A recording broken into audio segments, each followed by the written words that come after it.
Yo. Hey. Been a while. Yeah. For them, it's been every week, but for us, it's been a while. Yeah. You can tell by the outfit changes. All of a sudden, it's like we're in this mode. Won't be like this for a few sessions here. Yeah. I think we're like kind of off center here. But, Well. Yeah. Fix it for the next one. We have no staff. If we're on camera, there's no camera guy. Hold on, let me see if I can quickly. Oh, now it's driving them nuts. Yeah, what kind of? Yeah. It's driving me crazy. Here, I think what we're going to talk about today is overdoing it. Yeah, and there it is.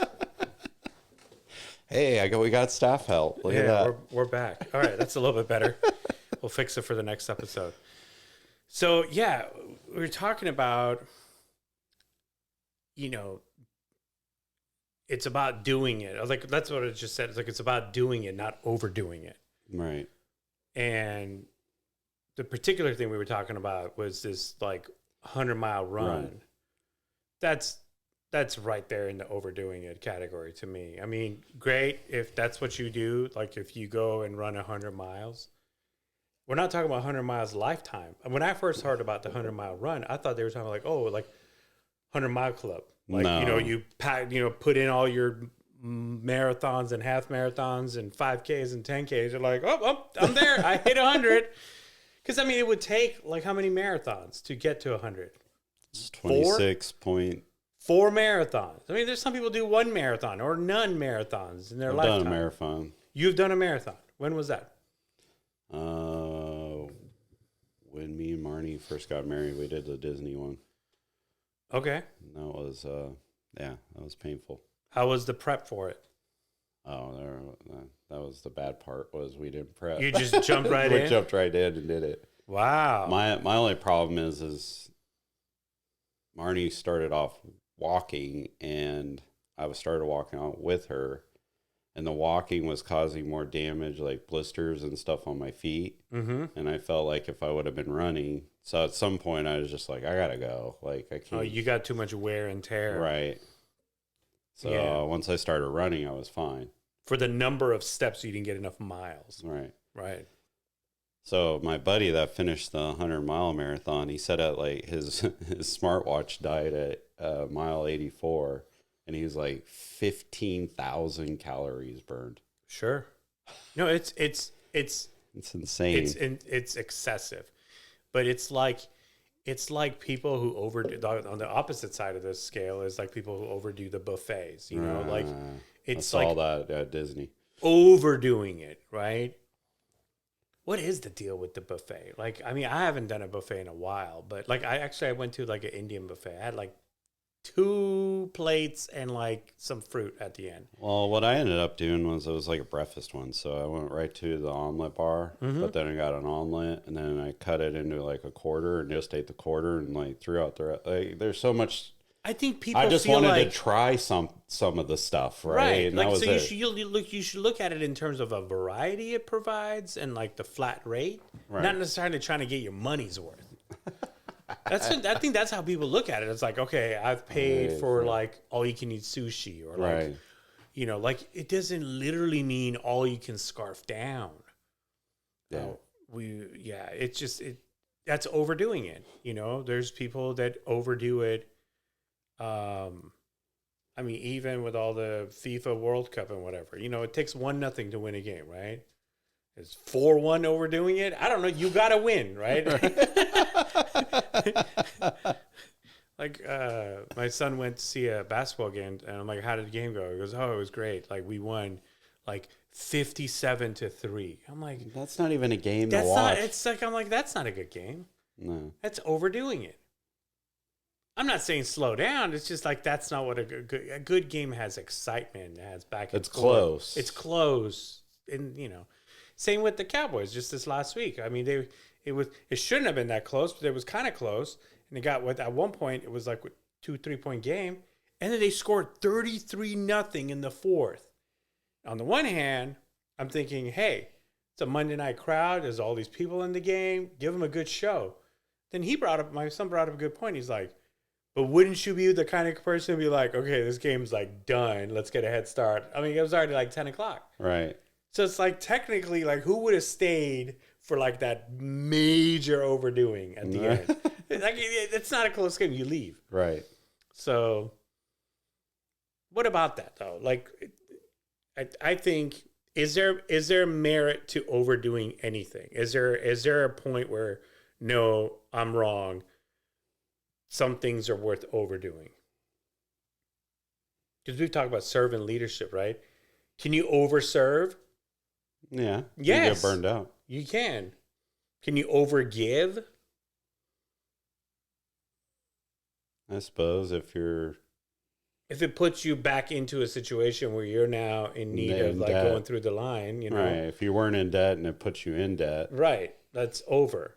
So there is a point where, like, let's say if you're trying to like lift a weight, if you try to pick up too much, you just can't do it. But if it's like to the point where you can do it, but you overdo it, like you're supposed to do is reps, right? And you overdo it, you're going to tear tendons. Right. Well, now you are no longer able. Right. So if it takes you from an ability to a disability, that's overdoing it. Yeah. So you heard it first, folks. Yeah, it is not about overdoing it. Just because it's a buffet doesn't mean you need to eat the whole buffet. Right. If they give you, so many characters in a tweet, don't have to use them all. If you're getting to the point where it's like you're out of characters, you've said too much. How many paragraphs is that on a tweet? If your social media post, it's like, we've reached the end. What are these things now? Like they let you post like 3 minutes or whatever? Oh, is that what a shorts? Shorts. Yeah, I go, well, it's like your TikTok. Yeah, it's like there's a couple of, I mean, most of these are like in the seconds. I mean, what's the average attention span for someone? Quick. I don't know. Yeah. I mean, for us, it's on the average, I've been looking on YouTube because that's where we've had the highest amount of play is YouTube. Mm-hmm. About 20 minutes. Yeah, I think some of our longer ones, we'll lose them about 20. Yes. It just depends if you're engaged. I've listened to some podcasts that are well over an hour, and I don't get it in one shot. Like I may have to come back to it a couple times. It's like those comedians I listen to that I'm trying to catch up on. Yeah, I mean, I just listen to them while I run. So yeah, I'm caught up. I went to 529. Oh, really? Yeah. You started from the beginning? No, okay. no. I went like a week back, and I listened to a few, and it was hilarious. I'm starting from the beginning. I'm like 290 something right now. No, I did 527, 528, 529. That's where I started. So anyway, yeah, I think we made that, but that's our position. Don't overdo it. Nah. No matter what it is. Nike's got just do it. Dog and Scoot, don't overdo it. So that's as simple as that. What's good? You just had some travel? Yeah, I went to a wedding mm-hmm. From some people that were from Africa. So it was cool to see the different culture wedding. I mean, it was Americanized, but it was also a lot of that. Was there a goat exchange? No. Okay. Not that far. Okay. But it was just cool to see, like, they hoot and holler and all the way through the wedding. And it's like, whereas if you were going to a normal Americanized wedding, it would be like, shh, like, what are you doing? And they're hooting and hollering. And it was a really good time. And then went to Disneyland with my wife and got to have some alone time. Was it just the two of you? Yeah. Just got to have some alone time with her. Some connect time, yeah. It was really good. And that more than makes up for date nights. Oh, yeah. No, it was really a good time. So. How'd you like that hotel on the beach? It was very, very fancy. Mm-hmm. But the rate wasn't that bad just because of the wedding party. Yeah, but was it still $70 a night to park your car? Yeah, it was, but I didn't have a car, so I Ubered there. Oh, there you go. There you go. You know what? That should be a good point for the short-term rentals on these cars. Well, I looked at it between the Uber from the airport to that hotel, then the Uber to Disney, and then the Uber to the airport from Disney. I was still ahead from even renting a car. Yeah. because I figured if I had to park it there at that place for 2 days. Plus, gas prices are higher over there. Yeah, You would have true. to pay to replace the gas too. Right. So yeah, that's good. So we had a driver basically wherever we went. That's fancy. But I do, and you need to look at this. So this is Scoot's tip of the day. There's an airline out of Dallas Love Field, JSX, and it's basically a small airline, and it's first class seats. All the seats are first class seats, and the price was less than American. So we kind of kicked ourselves in the butt because we used points to go to California where we could have just done that. And literally, you show up 15 minutes before Wheels Up. They park your car. What was this like a? What is this? It's like like a new airline. It's kind of like a private type of thing. It's worth you looking into, especially if you and Kelly are going California and you want to have like a nice experience. Like literally, you can just pull up, they park your car, and you be there at least 15 minutes before Wheels Up. No security, nothing. Yeah, no, because you go through that private jet area, and they have. But they're out of Love Field. Yeah, and they have their own lounge and stuff. Nice. And not that this matters to you, but it's like free drinks, all that stuff. Nice. It's all included. Yeah, I'm doing a little dry spell right now, so 2 weeks in. Sweet. Yeah, first 3 days was the hardest, and after that, no big deal. But this is what I've always known about myself. That's what I always talk about. It like I understand that some people can't handle certain things. Right. Don't get started if you can't stop. I get that, but it really comes down to it's not the substance. It comes down to self-control. Right. If you can't control yourself with video games, if you can't control yourself with gambling, if you can't control yourself with alcohol, if you can't control yourself with substance, if you can't control yourself with social media, if you can't control yourself, don't get started. Right. How do you know? Well, either know yourself, or if you realize like, oh, I forgot to shower today because I was too busy doing X, or like, oh, I forgot to pick up my kid because I was playing nonstop video games. You've got a problem. Right. Now it's a fact. Okay, you've got a problem. You forgot basic things. Now you need to like put limits on it. If you can't stay within the limits, great. If you can't stay within the limits, don't engage. Right. But don't go after like the thing. It's not like video games are a problem, or like social media is trying to like, whatever, reprogram your brain to be addictive. No, if you have addictive behavior, right. If you have a propensity to be addicted, you're going to get addicted to something. Might as well be something healthy or. Yeah, I guess. Yeah, why not have it be healthy? Could be an addiction. Right. I mean, do you miss the run if you don't run in one day? I've noticed now that I've been consistent at it, yeah. Yeah, because it does give you that boost of endorphin, energy. so you're missing the high. Right. I mean, yes, there's a physical element to it, but you're also missing the reward. Right. So that's really all an addiction is. This is an addiction episode. Bookmark from here. So an addiction is the reward. So...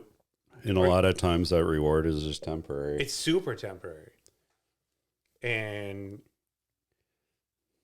I mean, that's it. It numbs the pain or whatever for the time. And so, for all the people that just like, oh, I don't need religion. Okay.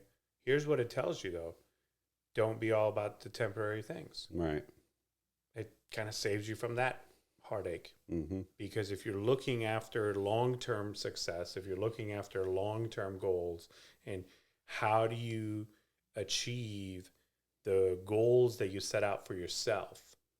Again, this is all about, like, if you can just really focus about, like, stop dealing with other people. You can't change other people.